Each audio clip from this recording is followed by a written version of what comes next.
একদিন দেবতা ইন্দ্র খুব রেগে গেলেন এবং রেগে গিয়ে কৃষকদের বললেন যে আমি টানা 12 বছর তোমাদের বৃষ্টি দেব না, আর এর ফলে তোমরা 12 বছর ফসল ফলাতে পারবে না।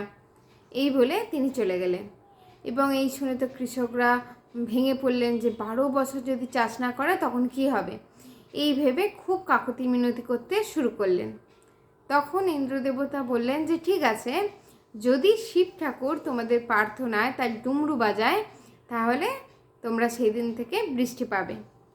এবার তো তারা শিব ঠাকুরের কাছে প্রার্থনা করতে শুরু করলো।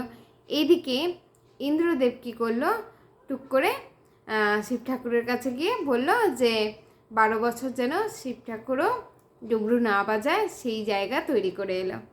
এদিকে শিব ঠাকুরও আর ডুমরু বাজাচ্ছে না। কিন্তু সেই চাষিদের মধ্যে অনেক কাকুতি মিনতির পর যখন দেখলো কোনো ফল হচ্ছে না, তখন চাষিরা থেমে গেল, 12 বছরের জন্য অপেক্ষা করতে লাগলো। কিন্তু তাদের মধ্যে একজন চাষি সে রোজ বীজ বোনা শুরু করলো, সেই শুকনো মাটি খুঁড়ে খুঁড়ে। কিন্তু যতই বীজ রোপণ করে ততই তো বীজ নষ্ট হয়ে যায়। এদিকে অন্য চাষিরা তার উপর হাসাহাসি করতে লাগে। কিন্তু একদিনকে একজন চাষি জিজ্ঞেস করলো যে তুমি যখন দেখছো যে এইভাবে বীজগুলো নষ্ট হয়ে যাচ্ছে, তুমি তারপরও কেন এইভাবে বীজ নষ্ট করছো আর কেন শুধু পরিশ্রম করছো? তখন সেই কৃষকটি বলল যে আসলে আমি 12 বছরের জন্য অপেক্ষা করছি এবং দেখছি যদি 12 বছর পর যখন বৃষ্টি হবে তখন যেন আমি আমার কাজ না ভুলে যাই, তখন যেন আমি এভাবেই কাজ করতে সক্ষম থাকি। তো এই বলে তো 3 বছর কেটে গেল। কৃষকদের মধ্যে এই কথা শুনতে পেয়ে তখন দেবী পার্বতী শিব ঠাকুরের কাছে গিয়ে বললেন, একটানা 12 বছর যদি আপনিও ডুমরু না বাজান তাহলে হয়তো দেখা যাবে 12 বছর পর আপনিও ডুমরু বাজাতে ভুলে গেছেন। তখন শিব সে কথা শুনে অন্যমনস্ক হয়ে তার হাতে থাকা ডুমরুটা বাজাতে শুরু করলেন। আর যেই ডুমরু বাজালেন অমনি বৃষ্টি পড়া শুরু হয়ে গেল।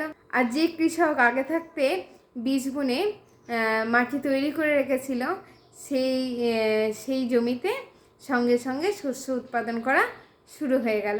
সেখানে যারা তাকে নিয়ে হাসাহাসি করছিল তারা কিছুই পেল না। প্র্যাকটিস হচ্ছে সমস্ত কিছুর জন্য গুরুত্বপূর্ণ। আমরা যে কাজে যতই দক্ষ হই না কেন, আমরা যদি সেটা ঠিকভাবে অনুশীলন না করি, একদিন না একদিন সেই কাজ কিন্তু আমরা ভুলে যাব। নিজের কাজটা তাই সব সময় অনুশীলন করা উচিত, যেন সেটা ভুলে না যায় এবং পিছিয়ে না পড়ি। নিজের স্কিলের উপর ফোকাস করুন এবং সব সময় নতুন কিছু করার ট্রাই করুন, যেন এর পরবর্তী চ্যালেঞ্জগুলো মোকাবিলা করতে পারেন। তো আজকের এই গল্পটা ছিল এটাই। কেমন লাগলো অবশ্যই তোমরা কমেন্ট করে জানাবে, ভালো লাগলে লাইক করে দেবে। কমেন্টে তোমাদের মতামত পড়তে আমার খুব ভালো লাগে। প্রচুর প্রচুর কমেন্ট আসছে তোমাদের, খুব ভালো লাগছে, তোমাদের অনেক অনেক ভালোবাসা পাচ্ছি, খুব খুব ধন্যবাদ তার জন্য। আর আজকের আরও একটি নতুন টিপস হলো, যারা শিক্ষার্থী বা যারা পড়াশোনা করছো তাদের নিজস্ব বেডরুমে সবসময় একটা ইয়েলো কালারের বা হলুদ রঙের একটা ফ্লাওয়ার ভাস রাখার চেষ্টা করবে।